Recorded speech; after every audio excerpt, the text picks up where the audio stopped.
वालेकुम। Next chapter है जी आपका चैप्टर नंबर 16।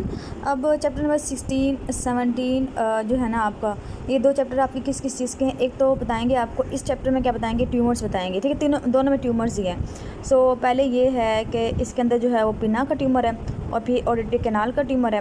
फिर चैप्टर नंबर जो 17 आएगा आपका, उसके अंदर ट्यूमर दिया हुआ है, वो आपको दिया हुआ मिडल ईयर का दिया हुआ है, ठीक है। मिडल ईयर मैस्टोइड का दिया हुआ है। फिर अगर आप चैप्टर नंबर 18 देखते हैं, ठीक है, 16 फिर 17 और फिर 18, फिर 18 देखते हैं तो उसमें कौन सा ट्यूमर है, वो बिल्कुल इनर ईयर का ट्यूमर है, ठीक है, जिसमें शिवानोमा हो जाता है। मतलब मेनली जो ट्यूमर ये होता है नर्व के साथ होता है, सही है। सो ये शिवान सेल से राइज कर रहा होता है, जो कि मेनली जो है 18 के अंदर वो कौन सा ट्यूमर है, वो दिया हुआ है रेट्रो कॉक्लियर ट्यूमर दिया हुआ है। सो ये मतलब इनर ईयर का प्रॉब्लम है। सो ये आपके ना 3 चैप्टर हैं और तीनों में ट्यूमर दिए हुए हैं। सबसे पहले हम पढ़ते हैं कि आपका जो है चैप्टर नंबर 16 में कौन से ट्यूमर दिए हुए हैं। अब 16 जो है वो आपके चैप्टर नंबर जो 8 है उससे रिलेटेड ही है, कि उसमें उन्होंने बताए थे प्रॉब्लम और उसके बाद उन्होंने ट्यूमर नहीं लिखे थे वहाँ पर। सो ट्यूमर बिनाइन ट्यूमर्स के आपने एक तो ये क्लासिफिकेशन करनी है सारी की सारी, ठीक है, इसको याद करना है आपने।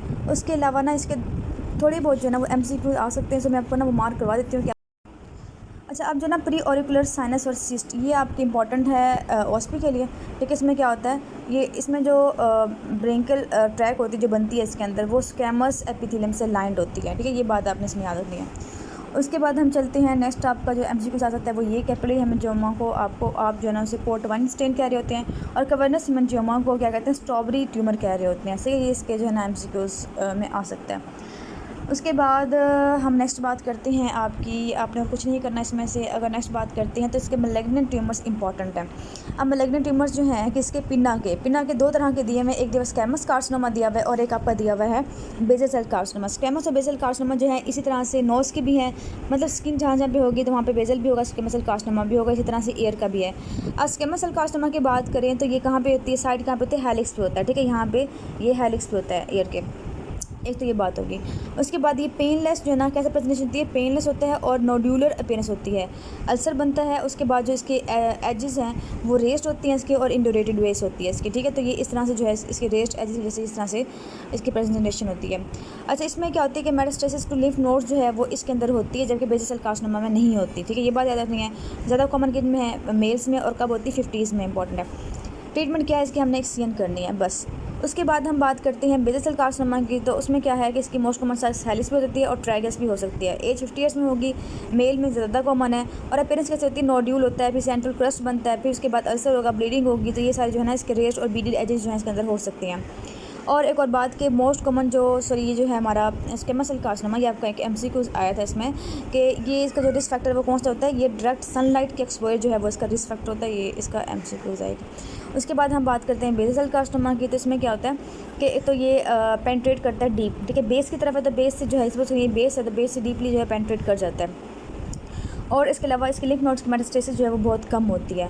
और ट्रीटमेंट ये है कि हमने सर्जिकल जो है वो एक्सरसाइज कर देना है इसको, बस आपने यही तक करना है। आगे tumour of external auditory canal, अब ऑडिटरी कैनाल स्टार्ट होगी। उसकी बिनाइन ट्यूमर्स कौन कौन से होंगे, ऑस्टिमा हो सकता है, एसिस्टोसिस। एसिस्टोसिस क्या होती है मेनली कि ये सॉफ्ट स्मूथ स्वेलिंग होती है किसी की बोन्स की, ठीक है।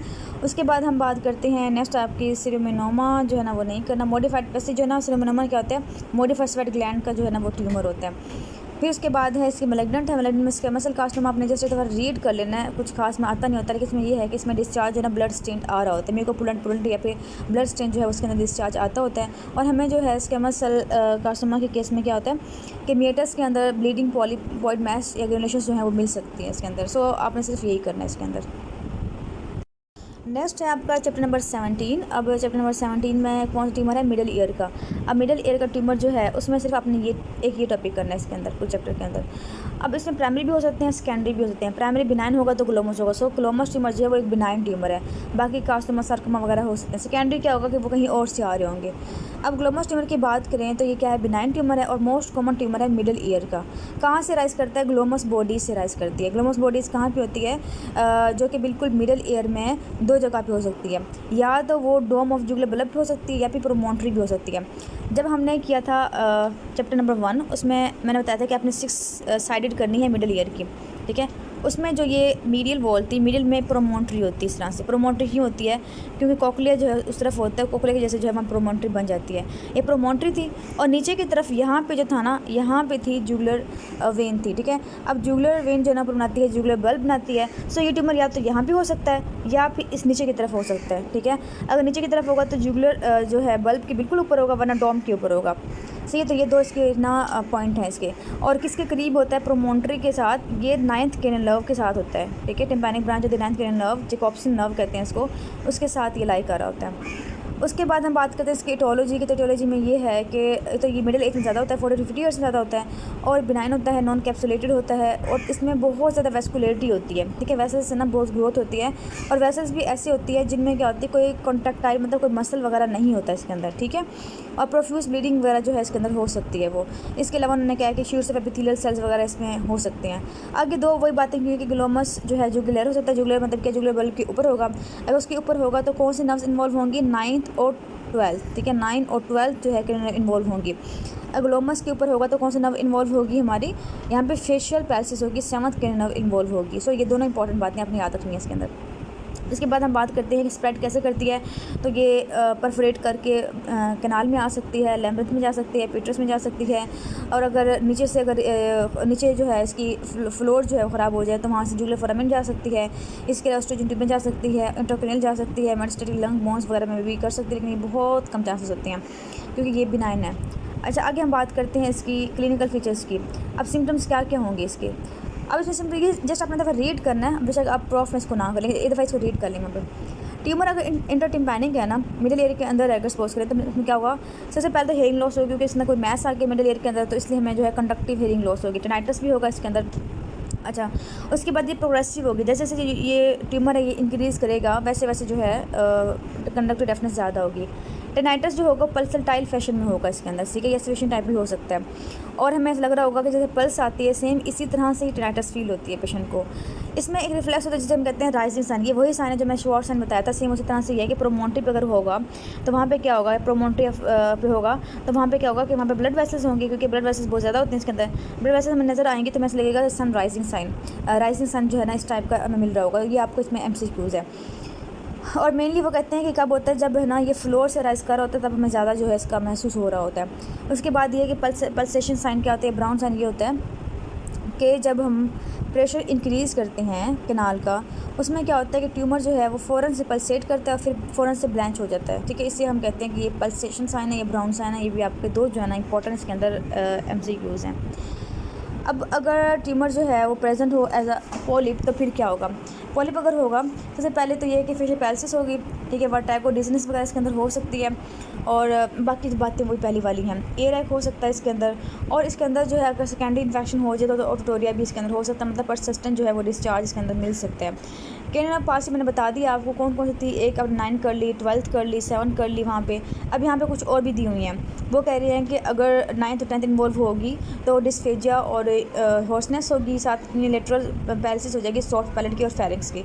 अगर वोकल कॉर्ड की हो जाएगी तो फिर 10th मेनली 10th का प्रॉब्लम होता है, और ट्रेपीजियस स्टेनोक्लेडोमास्टोइड की वीकनेस होती है। इसका मतलब ये कि 11th नर्व इन्वॉल्व हो गई है, और अगर जो है टंग की एट्रोफी हो गई है वन साइड की तो 12th नर्व इन्वॉल्व होगी, क्योंकि वो हाइपोग्लोसल जो है ना वो होती है। सही, तो ये अपने कर लेना है।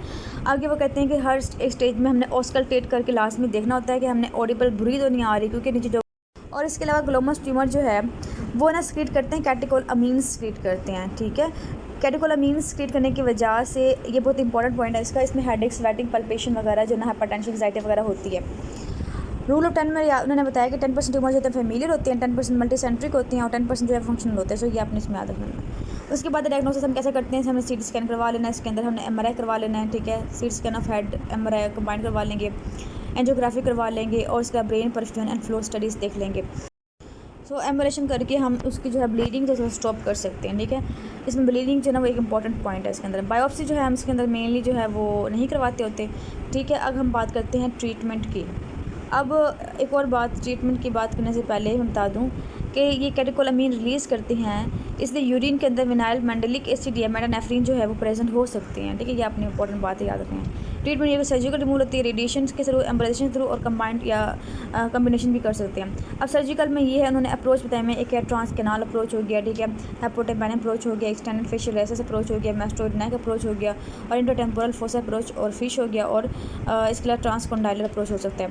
ये सारे अप्रोच हम कर सकते हैं। ये अप्रोच जो के साथ साथ हमारे सर्जिकल लैंडमार्क भी होते हैं, इसके साथ नर्व्स की, सो ये हमने अप्रोच कर लेंगे इसकी, फिर रेडिएशन करवा लेंगे और एम्बुलेशन करवा लेंगे। सो आपने इसका बस थोड़ा जनरल सा याद रखना है, क्योंकि इतना ज़्यादा जो है ना ये इंपॉर्टेंट नहीं है। आगे जो है ना आपका ट्यूमर दिया हुआ है एक कार्सिनोमा ऑफ मिडल ईयर में जो है ना कार्सिनोमा अगर होता है तो आपने इसमें सिर्फ ये पॉइंट याद रखना है, ये एमसीक्यू इसके लिए इंपॉर्टेंट है कि इसमें क्रोनिक फाउल स्मेलिंग डिस्चार्ज होती है, बिल्कुल ऐसे जैसे CSOM में होती है, क्रोनिक होती है और डिस्चार्ज होती है। लेकिन इसमें जो है ना ज़्यादा साथ ना ब्लड स्टेन होती है, सही है, तो इसकी प्रेजेंटेशन भी सेम उसी तरह से ही होती है। फिर सार्कोमा के अंदर एब्डोमाइनल सार्कोमा है जो कि इफेक्ट करता है बच्चों को और क्या होता है एम्ब्रोनिक मसल टिश्यू या प्लूरिपोटेंशियल जो है ना मेसेनकाइमा से अराइज कर रहा होता है। सो या इसके अंदर जो है ना बस ये बातें जो थोड़ी बहुत करनी है आपने।